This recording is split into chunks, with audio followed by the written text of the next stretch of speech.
The following program is a production of the Hennepin County Library.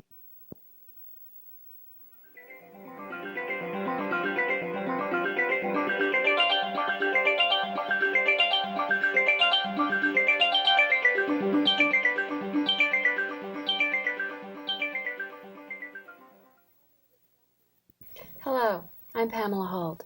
We're having a discussion of women's voices after the Thomas hearings.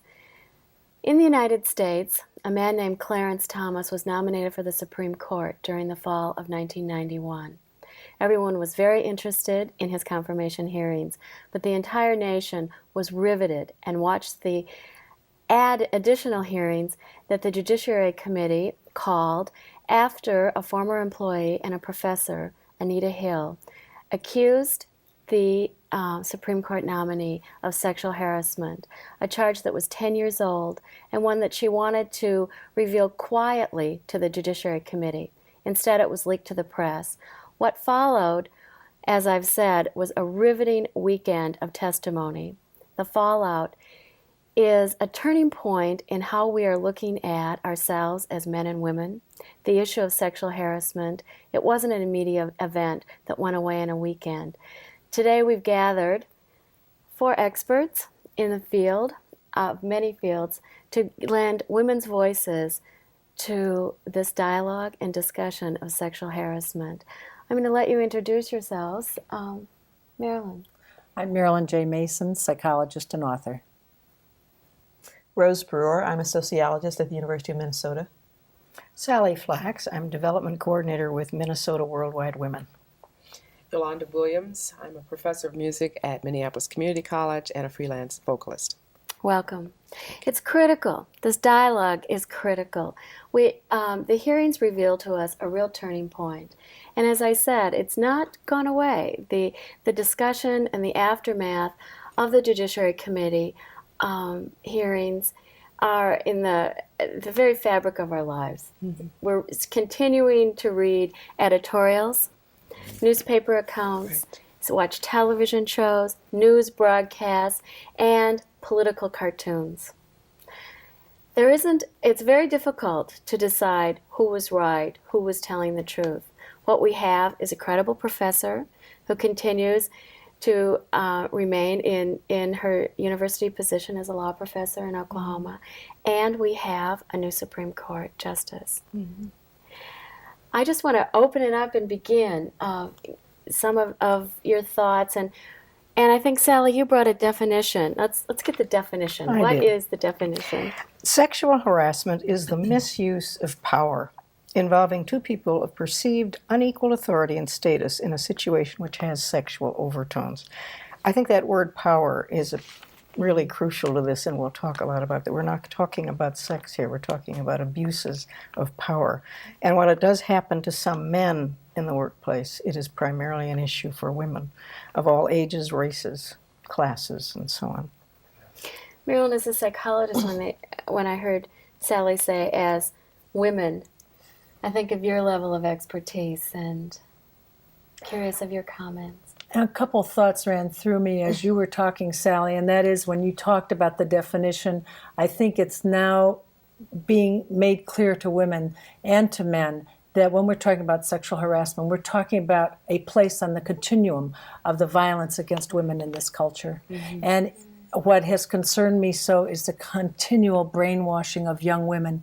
For instance, today now all the research is showing that 50% of young high school girls are victims of sexual harassment. That's an astounding number. And what has struck me as a therapist, as a family therapist, is the way in which we have internalized all of the sexism, all of that dominator model that's in all of us. So what struck me after the Thomas hearing was hearing so many people say, but why didn't the women believe Anita Hill? You know, in all the research, they're showing that the women didn't believe her either. Why is she not credible? And I think that's some of what we need to address here together and talk about. Rose, when I heard that, I also thought there's another layer. Both Anita Hill and Clarence Thomas are Black. They come from the African-American community. What additional layer from your point of view does that add to this discussion? I think it gives it a high degree of complexity. It's quite true that in terms of institutional sexism, there is a long history of sexual harassment, primarily leveled against women. But we live in a society that's also replete with institutional racism. And I think the hearings became a lightning rod, if you will, to give us some insight into the interplay between race and gender in this culture. Unfortunately, that interplay and that interconnection was not well understood, nor was it explicated in the discussion. And perhaps we can talk more about that in our dialogue. Great. Sally, the economics. Anita Hill was a very articulate, brilliant conservative lawyer. She went to Yale. Why didn't she have the courage, many of us asked, to come forward? These are very much economic issues for women. We know that women have to work, that the workplace is almost 50% women, and that even a large percentage, almost 60% of women with children under age 6 are in the workforce. So it's a question of survival. It's a question of not being able to give up the opportunity to earn money and to keep the income coming and not make a case, because we know, I think all of us have talked together about what happens to women who do come forward. Their lives are made extremely uncomfortable on the job. And these can be very, covert approaches that keep women intimidated and feeling they're in a very hostile environment. I have some data that comes. Oh, thanks. We have in Minnesota something that women really profit from, and it's the Minnesota Commission on the Economic Status of Women. This is a graph that they prepared from a study in 1979 that shows us very definitely the variations between female levels of income and male levels of income by different ethnic groups. So what you talked about, Rose, that it isn't just gender, but it's also factors of race. And here we have white women, Black women, American Indian, Asian, and Hispanic women, and the same listing of ethnic groups for men. And you can see very much by the tops of these columns the difference in income levels that are possible between the genders here. For example, can you name some of the statistics? I want to tell you that the white women's average then is $10,578. The Native American women, who traditionally are at the lowest end of the scale, $9,378. I think it's interesting to see with black females, $11,229, and with black males, $15,690. So there's less of a gap, but still a tremendous gap. And the other data we have to judge, what does this mean in women's lives? Because we know there's so many single heads of households, women alone raising children, that the poverty level for a family of just 2 people is $8,800 approximately. With 3 in the family, it's $11,000. With 4, $13,400. With 5 in your family, $15,660. And with 6 in the family, that would be 4 children. If there are 2 adults, it could be 5 children, $17,900. And if we look at the income levels that these various groups have, we see that they would be below the poverty line. So hanging on to that income is vital for women. You know, behind all these statistics, this issue has millions of statistics that we can hold up and verify. There's a personal story. Certainly Anita Hill had a personal and an emotional story. Yolanda, can you add to that context of not only the economic reality of survival, but a very... Sure. I had an experience working at a job where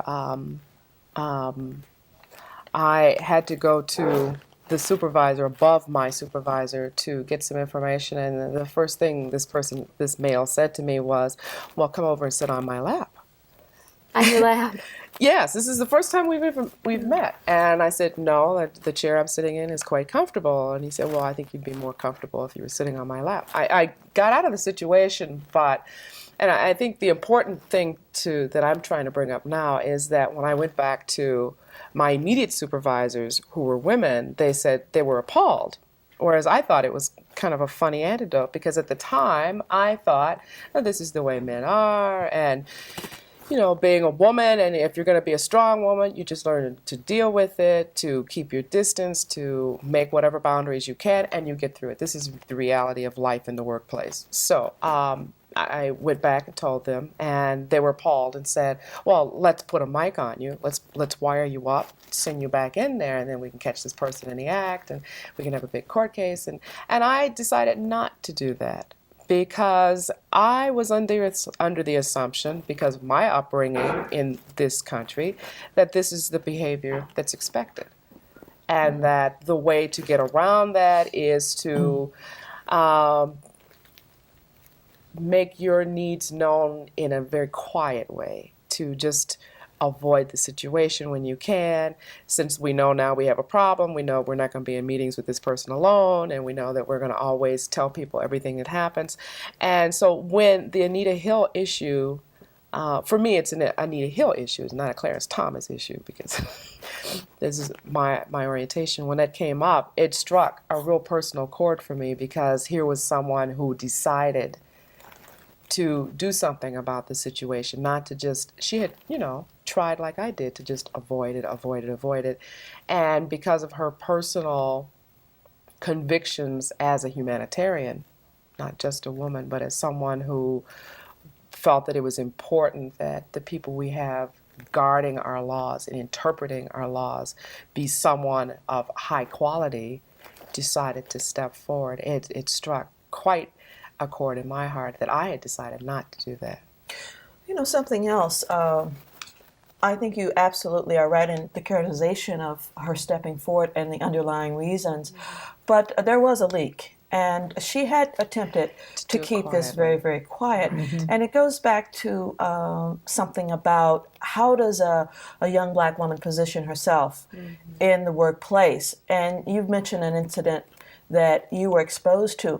I think one of the myths in this society, speaking of who's culpable and who isn't, is that somehow because of new attempts to make the workplace more diverse, that there's an advantage that flows to African American women because of gender and because of race.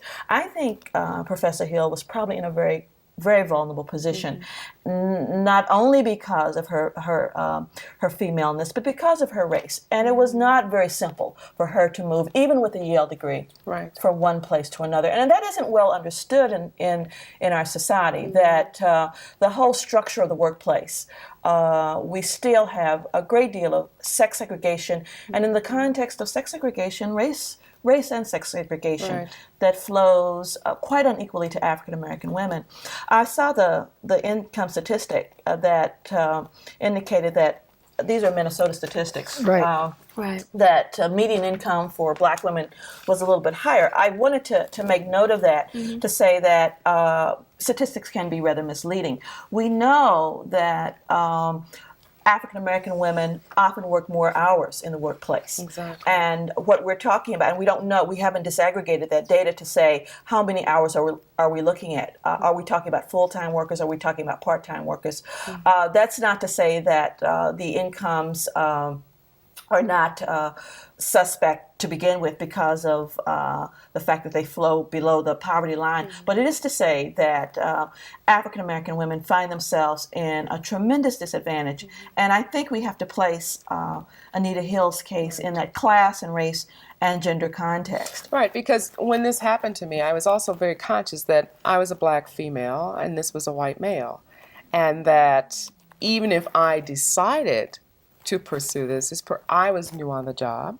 This person had been here forever, and that there would be some problems immediately. So it was not just a decision for either of us, Anita Hill or myself, that we wanted to keep it quiet because it was going to be a problem, but already sensing that there's disparity, and was it really going to be worth my while or the while of my people coming on behind me to even pursue it, or should I just handle it? And with women I have worked with, Yolanda, many have stated that even though they did speak up and they did go through the system to get support, to take a stand, that they were indeed shunned in the workplace, both by the men and by the women, and ended up leaving their jobs and then saying, now what? Where do I go from here? So you can well see how political all of this is, and the political decisions that women have to make when they're in that workplace, because it is that complex.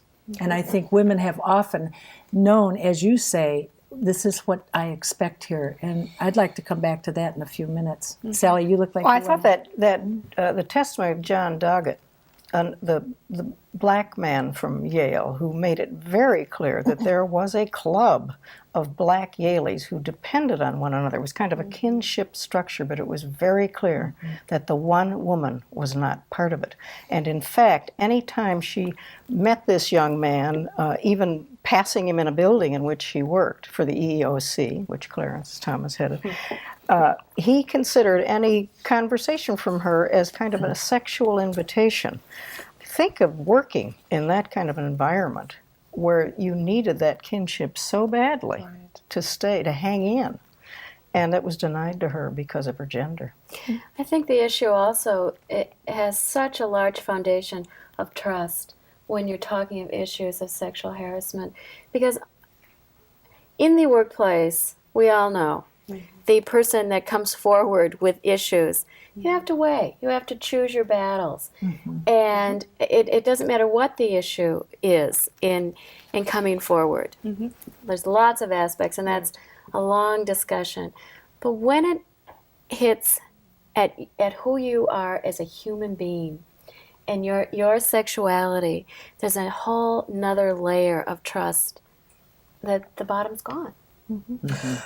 You know, even given that, African American women have been very central in bringing cases to court. In 1986, Michelle Vinson laid the groundwork for the creation of a legal precedent that hostile work environment counts as grounds for sexual harassment suits. And there have been other African American women. So in the context of the complexities that we've talked about, in the context of the collapse of trust, there have been women who have come forward. And black women have been very central in this process. And another recent incident in our own state, which is so exciting, is that there were 2 young women in the state of Minnesota who have now filed with the Minnesota State Human Rights Division with their complaint of sexual harassment in the schools. And the one young woman especially, well, both had a lot of support from the parents. One had support from her mother, Susan Strauss. And it was so indicative of some of the hope that when women do have support and can find their voices and make this known to the public, that I think can be modeling behavior for other women to know that when we support one another collectively, we can make a difference. We don't have to be despairing, even though when we look at the statistics, it certainly is dismal, and we know the stories and we witness the Anita Hill. It certainly is discouraging, but there are these stories of hope, and I think that that's important for us to realize, is that we can make a difference in our individual lives through our own actions. And the laws are in place. As you brought up, Rose, we have a structure of laws and a court system, and we now have examples of courage. Certainly, I think that's why Professor Hill's coming forward when she did rang true in every woman and every man in this country. Whether they chose to believe Anita Hill and what she said, certainly the subject, just, there is not a person who did not understand what was being discussed. I'm curious about the court case, the high school court case. What happened was they pressed the charges because there was a list being circulated about the 25 most sexually desirable girls at the school. And it was written in the most lewd language, and I won't use the F word on television, but that was at the top of the list, and very graphic descriptions of what these girls would find most desirable. And They also had charges about the school skits, where in their assembly programs there was a lot of the insensitivity, the disrespect and objectification of young girls and women. And so these two young girls did press charges. One is now, they're both now in college, and both have come forth, and the one has 5 charges of sexual assault, sexual harassment rather, and was awarded $15,000, I believe, by the Minnesota State Human Rights. But again, they were looking at the environment. But one of the jarring stories that came out of this, and that taps back to what you were saying, Yolanda, about what's expected. Right. Young girls, the brainwashing of these young girls who, when their names, some girls whose names were not on the list said, "What's wrong with me?" Because they considered it a compliment to know that they were being seen. Of course, the being seen meant being seen as an object. Right. And of course, that is what is so alarming, to see young girls already internalizing the patriarchal sexism and dominance in our culture and the violence against their own gender. And that's what was such a striking story to me. And the young woman said, well, after all, that one was ugly. Why is she on the list? And so it's how young women are looking at one another as males have looked at women, objectifying women as objects. Right, and with what you're saying and what you're saying, I somewhat disagree with what you were saying about everyone who heard the trial that was going on, that it struck, I agree that it struck a chord, but I'm not so sure that people really understood. And the example I have of that is, as I was telling you earlier, about a conversation I had with my mother regarding this issue. And I love my mother dearly and respect her very much. And I found that we were on opposite sides of this issue. I supported Anita Hill. My mother is supporting Clarence Thomas. And when I pressed her, well, why are you supporting him? Her argument was, well, if it had happened to me, and it's happened to me many times, I just tell them where to go, and that's the end of it. But what I realized that my mother failed to recognize, and I explained to her my occasion, is that the higher the risk, the less likely you are, maybe less likely, maybe less able in my case, less able to confront it in a very open manner, because you realize that there are going to be repercussions. And is it easier for you to take on the job? And I think the way I was brought up, and most women I know are brought up, it's our job to do something. You know, my father always told me, don't walk down alleys. It was my job to make sure I didn't get raped. Not man's job to make sure that they didn't do it. It was my job to make sure I was in the right place at the right time and did not allow for opportunities. And I think this is the same thing that my mother from the old school is thinking, that it's the woman's job to take care of that. That it is her responsibility to put the person in their place and expect that the situation is resolved, which Anita Hill did.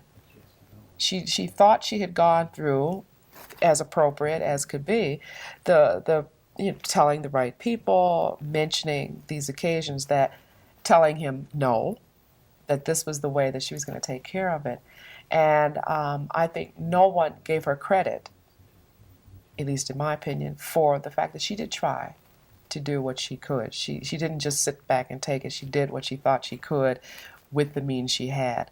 And in discussing this with my mother, I think we came to a better understanding. I don't think she was swayed, but I think she understood where I was coming from, that the higher the risk, the less able you feel, because you have to choose your own battles. And at the time, I, like Anita Hill, I wanted to do the job. The job was more important than the little bit of guff I was getting from this person, and I knew that I could take care of myself.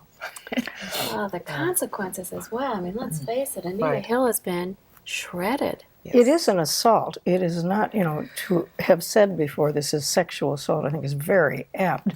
And I think what's happening in the workplace climate now is there's a tremendous backlash. I spoke to some Richfield high school freshmen the other day, and these guys, little young men, were wiggling in their seats. I'm going to hear about women again. And I said, this is a factor of the backlash, because we have been doing affirmative action. We have had pay equity discussions and looking at compensatory mechanisms to make salaries more equitable, even though there's the sex stereotyping in jobs, and we know women get slotted into the lower paying end of things constantly. It's not just in our culture, it's global. Sure. But this sense of now, we've heard enough about women. They've made gains, and we have made gains. I think in the 70s, we were getting 59 cents to the dollar that men earn. Now, for younger women, it's close to 90 cents to the dollar. Until you get older, and there's tremendous age discrimination, which is not part of our discussion today. But I think we have to deal with this backlash, and I think of it particularly affecting young women who, again, we are told by statistics, are buying again into the myth of being the wife and mother, despite the horrifying divorce statistics we have that 1 in 2 marriages dissolves in divorce, and women are left to their own devices to survive economically. As we think about the changes over the past 20 years or so regarding women's role in this society and gender inequality, one of the things that makes the pendulum swing back is that the structural supports and the cultural supports for these inequalities have never been fundamentally changed. Right. I think we have made we've chipped away at some of the surface inequity, but the structural supports are there. And culturally, the messages are very, very strong and powerful, that this is the way you are desirable, and this is the way you are appealing, and we haven't gotten across this alternative ground, the alternative cultural message to young women. And we don't have either the media or we don't have the print mechanism to get this message across in the same competitive fashion that the status quo has. And I think that's part of the problem. It gets reinforced. And what we have are alternative panels such as this one trying to combat a very pervasive and systemically rooted phenomenon. Absolutely. And I think that perhaps is a little bit depressing, but also because of the way this current case, the Hill-Thomas case, brought these issues to attention, we do have another teachable moment. We do have another time to press for change. And I don't want to just monopolize this segment, but I do want to say that it also is a teachable moment in communities of color, because I think, going back to your point about your mother, there is a cultural mechanism that is in place within the Black community for dealing with what we call hitting up on. And you are supposed to react in this fashion to the hitting up on. It's known across class levels.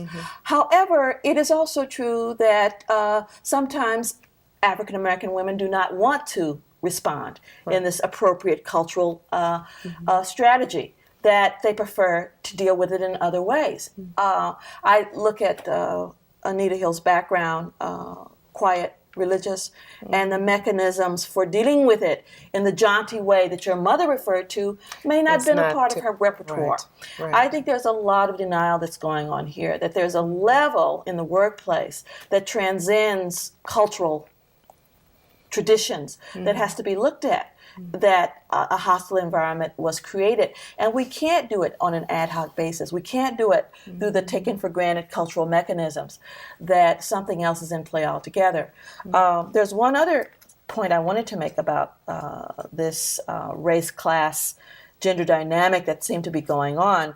It's very striking that what was a gender question became redefined solely as a racial question. Yes. And I think that is something that we have to put on the table. It isn't comfortable dealing with that, but both Hill and Thomas have come out of traditions of fire in this country. We have these intransient systems of inequality in place, but that interlock was missed by the Senate committee.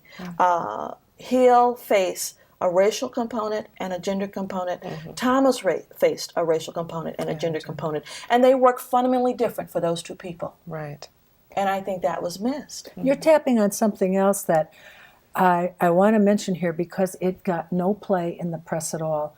And it fits in with my statement that we live in a shame-bound, sexist, racist, addicted society, and that these societal ills have become women's ills. And I had read in the media several weeks before the hearings that Clarence had stopped drinking. I also read some statements about his out-of-control behavior. Mm-hmm. I also do know, from having worked in the field of chemical addiction and sexual addiction, how very often I hear the same kinds of stories about how is it that this person can have this very private, secret, engaging behavior with some person, and maybe it's only with one person.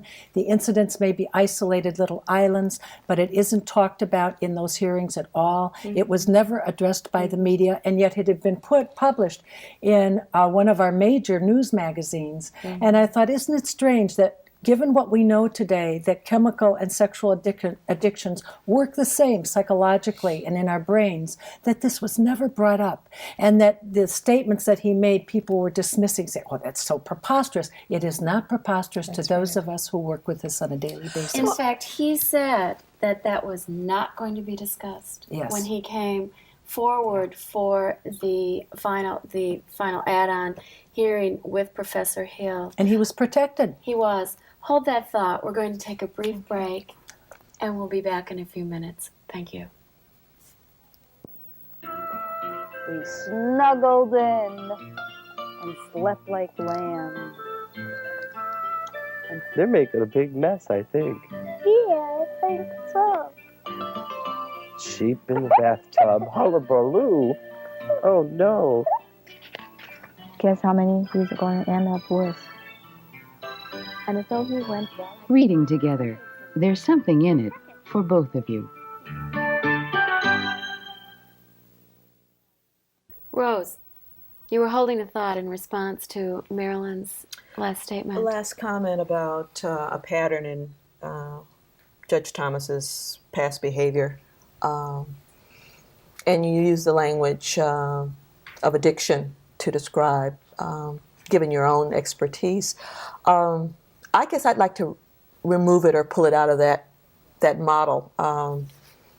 Sociologist to a therapist. It's maybe it's a disciplinary thing going on here. But I think his behavior could be understood very normatively, actually. That's my opinion. I suspect that what was going on with the Thomas scenario, Judge Thomas became a lightning rod for harassment that is really very common in this country.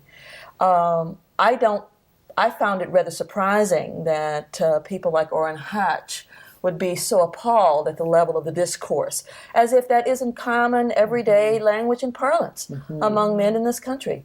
Pornography is very, very watched in our society. So I found it rather odd. I don't know Senator Hatch, and I don't know what impelled him to be so Victorian, if you will, about this. But I think the important thing is that this is everyday behavior, that it's so deeply embedded in our society that it is taken for granted, that it is assumed that this is the way the world is, and that until it's charged and called upon, that this is inappropriate, that this is wrong, that you're harming someone, that this is out of the ordinary, that we can get a better sense of it and a grasp of it and perhaps change it and charge it for that. So I'd like to remove it from the addictive model and say that part of what was happening there was saying that the normal, everyday behavior of American men is problematical. There's something wrong here. Absolutely. And that Thomas was only one indicator of a broader, more pervasive problem in this society and globally also. I think you're right. I agree with you, because I wouldn't want to use the addiction model as a way to hold him out and protect him from being accountable to his own voice in his everyday actions. So I just thought it was curious, and from a gender perspective, if that had been Anita Hill and she had any comments made about her stopping drinking, etc., I think it would have been played up to the max. Probably. And that it wasn't addressed, I think, made a statement too. But I agree, the disrespect is so deeply internalized that we sometimes don't even get it until we walk away. And I think we were all talking earlier about the possibilities for change, how we've known it in our own lives, and how we've protected and not spoken up. And I've even seen it happen at national meetings and conferences and not stood up, and how I felt, and knowing I was walking away from my own truth out of probably some fear of not being accepted. What was I willing to pay the price at that given moment? We all have opportunities every day. Right. And how many times do we take the stand, and how do we feel the whole sense of a woman and the isolation and shame that comes from being the oppressed group in this culture, and knowing what lies in her stead if she is going to take that stand often leaves a woman living with the tolerance for the apparent tolerance for the disrespect, but knowing deep within her that it isn't any codes of behavior, any laws that's going to make the difference until men start reading women and listening and looking and knowing that it is a human being that you are violating. You talk about violating trust. It is violating the boundaries, and those boundaries that for so many women, when 38% of women have been sexually abused by age 18, how do they ever have the common sense? How do we who have been abused speak up and say, I'm going to do something about it? Of course, you won't hear a victim using common sense often and speaking up. And it's part of that internalized disrespect that you were talking about. Well, it's not just individual complicity, though. It's the institutional context in which these things happen. I mean, there are lots of Senator Hatches there. They just weren't on this committee. That's what bothers me. And I think that's where we who want things to change have got to begin to make a difference. And we need more women, but women who think as human beings and can affect our political systems. We know that there is a law in this country against harassment. The state of Minnesota has a law against harassment. Are they enforced? Do we have to keep the monitoring going to know that they'll be enforced? I think all school people watching this video should know that there is a law on the Minnesota books since 1989 that every secondary school must have policies and procedures about sexual harassment and sexual violence. And these should be monitored by the Higher Education Coordinating Board. Let's all make a vow. We're going to call them and ask them, are they doing this? Are they doing something? And let us get more women into decision-making positions so that we don't see those 98 men of the Senate, letting this kind of thing happen to a woman who is very credible, in my view. I think the other thing is that we as women, I know for myself, the biggest change that I have made over the last 5 or 6 years was recultivating a trust for myself, in myself, not just women, we need to start trusting the system more, we need to realize that there are laws, but we need to trust ourselves that if it feels wrong, it's wrong. We have tons of programs now that are out teaching children that if touch feels wrong, that it's wrong, but not a lot is being said to women primarily, but everyone, that if someone says something to you and it feels wrong the way it was said or what was said, that is also wrong. It doesn't have to be at the point where someone touches you for it to be an assault or for it to be something that needs to be confronted. And I think that the more that, for myself, I can do to trust my inner feelings about what is right and what's wrong, even though it be for me only, that's important too. It doesn't have to be something that's going to affect the entire culture or the entire society for me to decide whether it's right or wrong. It can affect just me, and that's important. That empowerment is wonderful to hear, and that we all have a place in embracing, knowing the laws, looking what is hopeful in what happened in the discussion in our Senate, and now a person who's sitting on our Supreme Court. I'd love to hear that discussion of hope. I mean, all of you are change, the change agents. What you see, we could talk for a long time on the particulars of Clarence Hill and Clarence Thomas and Anita Hill. What do you see in each one of your positions in your work? As hopefully, I would love to where they're catapulting us into some major change that perhaps is slower. Well, I think Yolanda identified something very, very important for African American women, and that's a self-defined standpoint that isn't in opposition to the struggles that African people in this country face. Collectively, those are very real. But I think what has been missing and what is so apparent in the past several years is a self-standpoint that says I'm of value, that I can be heard, that some things are not right, that there are other women who, in community with the long traditions of Black women working together in community, but around issues that affect us via our gender position in the society, is a very real evolution. And you may use the terminology Black feminist thought, you may use the term women of color who are coming to a sense of feminist identity, but I think the older history and the newer history is a very important one. I do courses on campus, and I teach a course called Black Women. And I work with a lot of young women, and it's empowering from my perspective as well as their perspective to see them hearing in the voices of Audre Lorde and Patricia Hill Collins and Alice Walker, women who are articulating a standpoint that provides them a mechanism to move beyond their isolation. That's very, very powerful. And I think that's a movement forward that is going to make some difference. Unfortunately, the teaching and the learning that has to go on at the younger levels is still very much in need at the high school, at the elementary, at the middle school level. But some things are going on, and this self-defined standpoint about what it means to be an African American woman, a standpoint that I know Anita Hill did not have. This has been very recent in terms of the visibility of it as a mechanism for interpreting her position, even as a well-educated Yale law person.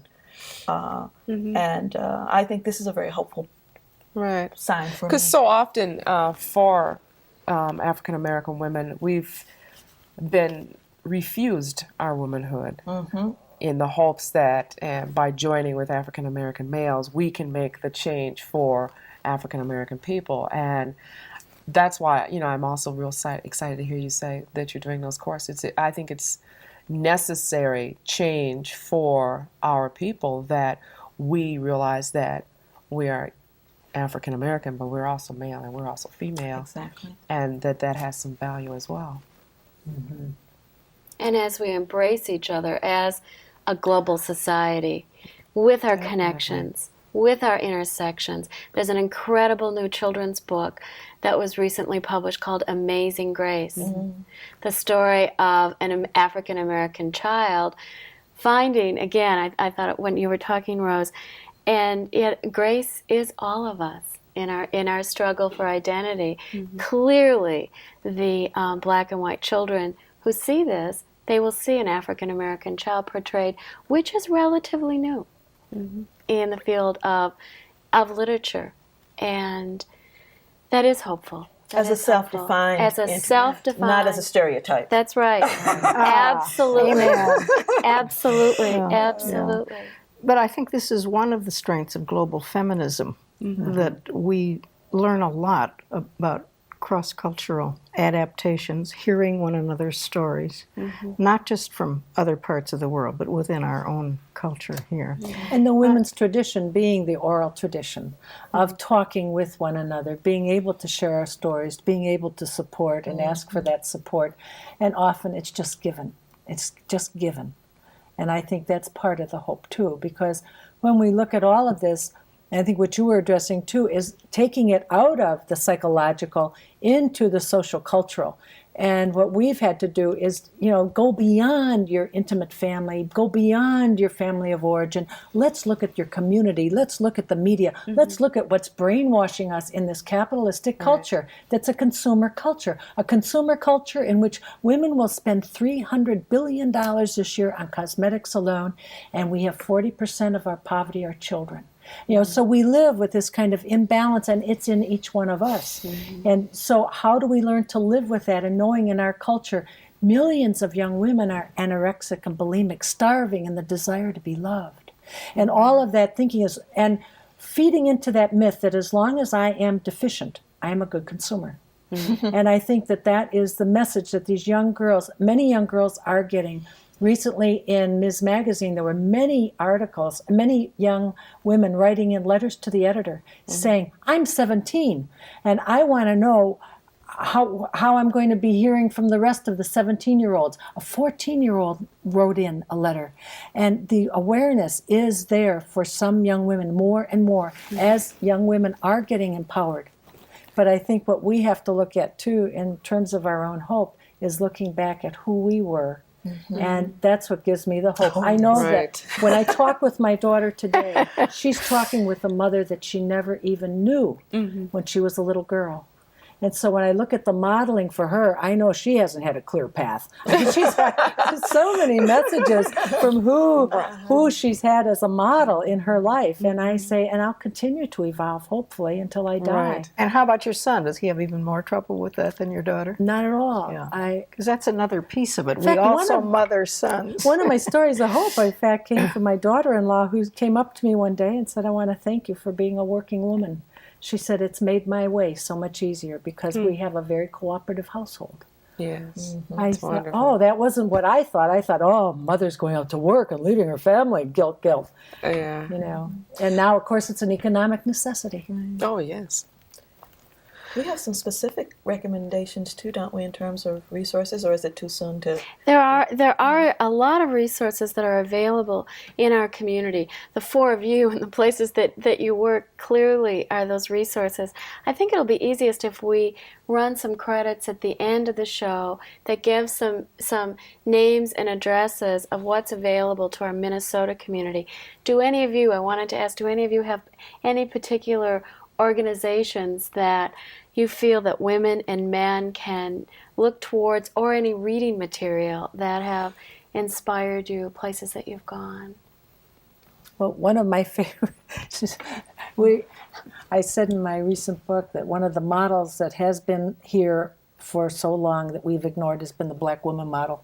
So one of my favorite writers has been Bell Hooks. Oh, yes. Standing up and speaking out, I think, standing up and talking back. Standing up and finding talking your voice back, and talking back. by And Bell Hooks. she's a wonderful model for that. That's one of my favorite books. I think the idea of stories and drama, and schools could be doing so much with this that brings voices to us we've been denied. I think they're terribly important. The Illusion Theater here does some wonderful stuff about touch, and is another vehicle for getting messages out that's very understandable. Rose, what are you reading that you find? That I'm excited about? Yeah, that you're excited about. I'll plug Pat Hill Collins' Black Feminist Thought. Okay. I'm excited about that. That just came out this past year. In Routledge. 1991? I think it was released in 1990, but it's being re-released by Routledge in 1991. I'm not reading. I'm learning music. You're singing. I'm singing.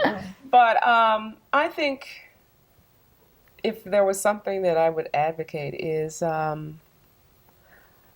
simply people finding the value within themselves, be it finding, as some people have said, your own song, your own place in music, your own voice, as you found in Bell Hooks. But I always go through, as we all do, through stages, and I'm at the stage where I'm not choosing model behavior or role models anymore. I'm developing my role model because I'm so frustrated with the media telling me that I should look like Vanna White, who not in a million years. Nor should I. Nor do I even. Not even desirable. I don't even want to do that. But so what I'm trying to do is shut off some of the role models and do some thought, some inner searching, and figuring out who the role models are that I want. And definitely at the top of the list is my mom, even though she supported Clarence. She too can change. And it's okay that that's who she decides to support. Okay. That's quite okay, because that again is the difference between the two of us, and I can value that in her for whatever her reasons are. I don't have to agree with it, but I can value that. Something you're saying, though, about the inner, I think is one of the messages I would like to leave here today, is to trust your gut. Yeah. Not your stomach, your gut. Your gut knowing, because that is where our own truth lies, our own sense of morality and what is an injustice, what is an infraction, and for us to be able to trust that. And if a woman can go to another person that she trusts, it's also a wonderful way to know who you trust. But to be, and wonderful if it is your mother, but if not, you know, there are many people, it might even be school counselors, it might be a good neighbor, but tell someone, don't hold the secret, because when women hold the secret of that kind of assault, that kind of violation, what they're doing is perpetuating the shame. And of course that only feeds the self-doubt and really blocks women's voices. So as soon as women can, immediately tell someone, don't keep it alone, because you need support to validate your perception. Yes, this did happen, so that you don't have impaired perceptions when you grow up and end up an adult victim. If you, the sooner you can start and to say, that was a violation, that didn't feel right to me, I know it wasn't right, that's where we can start on our journeys. It's interesting, all the layers that that we're talking about, and the fact that we have a history, and we have a shared history, and yet what our core values of what we want our future to be are not necessarily grounded in that history. That what we do have one another to help, and we have laws in place. These laws are recent, how we use the structure, how we examine, how we understand one another, I think only will come through continued dialogue and discussion. And also just being willing to resist, to Exactly. Right. to do something, because it's not these things didn't come without a cost. That's right. When Michelle Vincent stood up, the cost was very high. And there are legions of others. So this is really about political struggle also. Absolutely. It's about agency within, but it's also about agency without. Yes, indeed. And in this You can't society, have one without the you other. cannot have, No. They have to be certainly dual strategies. I remember peer pressure. I mean, don't all of us remember that? And if our image of self-esteem is one dictated to us by the media, you know, it's really hard for young people to fight through that web that's just suffocating. And we have to be fighting the battle, you know, to change media and so on, so that those coming up have a better place to go. And we also have to realize that the media, the fashion world, the Senate with Clarence Thomas, their whole issue was winning.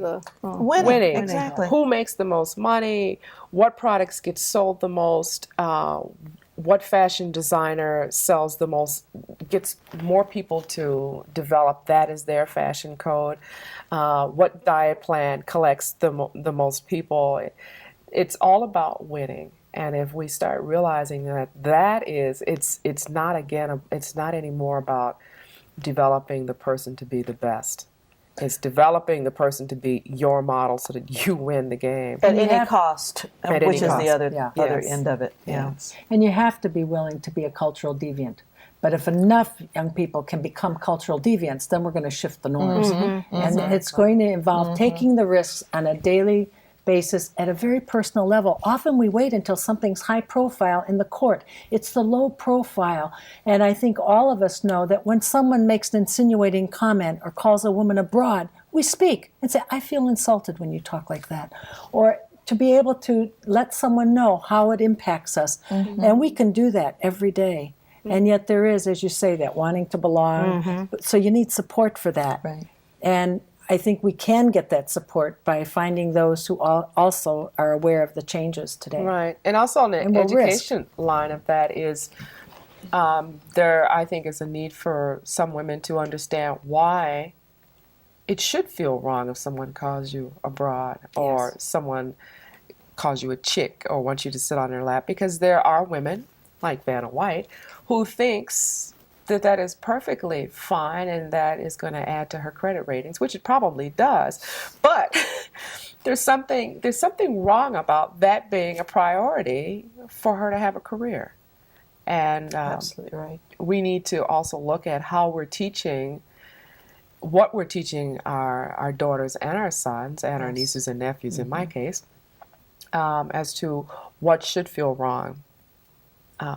And what defines us as human beings? You know, are we the structure of our body, you know. Mm-hmm. Are we the length of our eyelashes? Are we the color of our makeup? That's right. That's right. And it's interesting that we can start at such a complex issue as sexual harassment. What we observed with the Supreme Court of the United States of America and the Senate, and reduce it down to the very basic personal way that we communicate with one another. And I hope as the dialogue continues, I do feel, as we've discussed, we are on a cliff somewhat. As we observe our communication as men, as women, as we look at our society, that we'll be moving and pushing and pulling each other forward and beyond. Thank you so much for coming.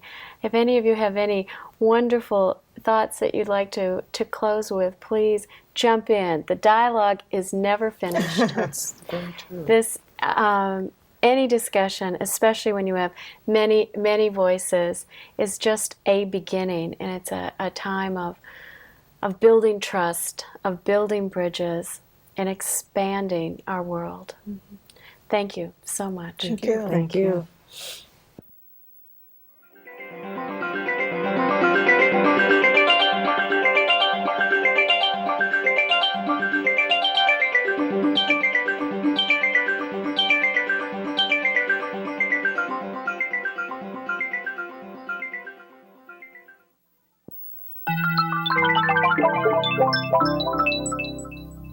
A presentation of the Hennepin County Library.